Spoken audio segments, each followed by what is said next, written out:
Descoperă noua colecție Groove Play, deja în magazinele Grix și online. Acum știți? Voi știți că Ioxul la 19 lei are net... This is Blender, open source 3D software that can be used to make animations, visual effects, game assets, or practically anything 3D. And best of all, it's 100% free and it always will be. If you've never used it before, beginners. And by the end, you'll finish with not only the confidence to start your own projects, but with your very own donut animation. And I know this looks complex, but I promise you it's achievable for a complete beginner. And I say that with confidence because many already have. This is actually the fourth version of this tutorial.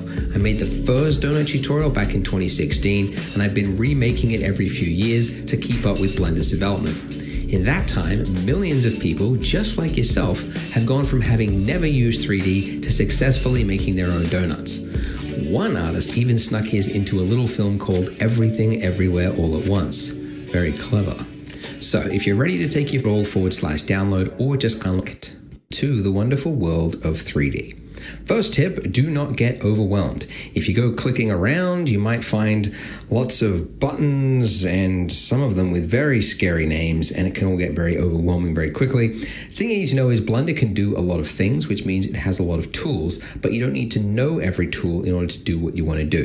If you're familiar with the 80-20 rule, there's really only 20% of Blender's features that you end up using 80% of the time. And that's what I'm planning to teach you in this tutorial series. So stay with me and you should be fine. We'll start making the donut in the next video. In this one, we're just going to look at the interface and I'm going to show you some of the basic navigation. So for starters, this view, this window right here is your 3D viewport, and it's where you'll spend. So you can see that we click on it, you can see it's selected because it has the yellow outline. So let's delete the default cube, of course, and replace it with something else. So we could do that by going up to the add menu up here, or by remembering the hotkey, which is Shift A. So Shift A for add. So usually the one you're looking for is underneath mesh. So these are called your primitives, and it's what you use to start something when you're looking to make an object. Like if you're going to make a chair, you might start with a cylinder as the chair leg and then build out from there. But the one I'm sure you're all very curious, you want to click it, it's the monkey. So let's just click the monkey.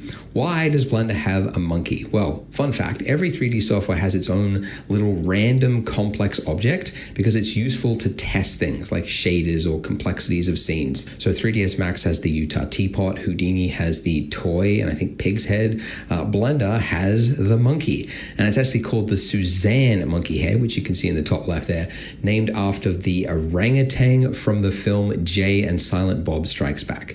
Random piece of trivia. So let's get a better look at it. And to that we need to orbit, which you can do by on your mouse there, your scroll wheel, that is called your middle mouse button. If you push that in and then drag around, that is now orbiting.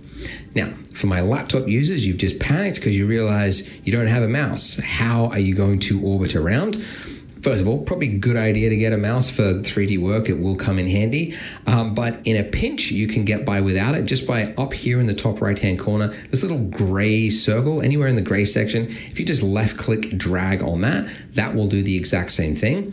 Or if you want, you can go to Edit Preferences, and then underneath Input, there's Emulate 3-button mouse. And that means that if you hold down Alt and then left-click, drag, that will do the exact same thing. Also, whilst you do the exact same. First of all, probably a good idea to get a mouse for 3D work. It will come in handy. But in a pinch, you can get by without it just by up. This is Blender. For trivia. In and then drag around. That is now orbiting. How are you going to orbit around? First of all, probably can get by without it just by up-click, drag on that. We'll do the exact same thing. Or if you want, you can go to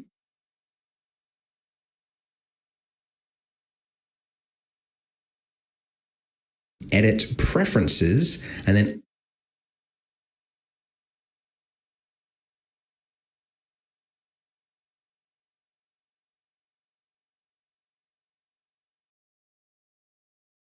underneath Input, there's Emulate 3-button mouse. And that means that if you hold down Alt and then left-click, drag, that will do the exact same thing. Also,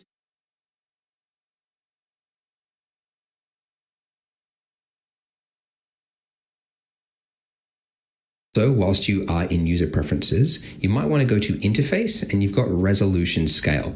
If you're on a 4K monitor, you might find that your menus and buttons are really small and you kind of have to like squint in to see it.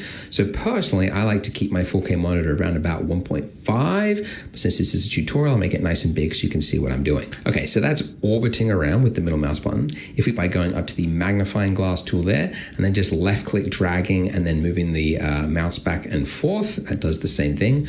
Or you could hold down Control and then middle mouse button, and that will do a smooth zoom as well. Okay, so one thing you might notice looking at this is that it's not very pretty, right? It's just kind of got this flat, bland, gray lighting over everything. And that's because this state right now is called viewport shading. And it's kind of a lightweight, optimized way to view the scene just as you're building it. But if you want to create a final pretty image, that's called rendering. And you can actually switch into rendered mode by going up here into the top right-hand corner. You can see we're currently in the viewport shading mode. If we go 2 across, you should see rendered view mode. So if we click that, your computer might stall for a quick second whilst it loads it in, but you can see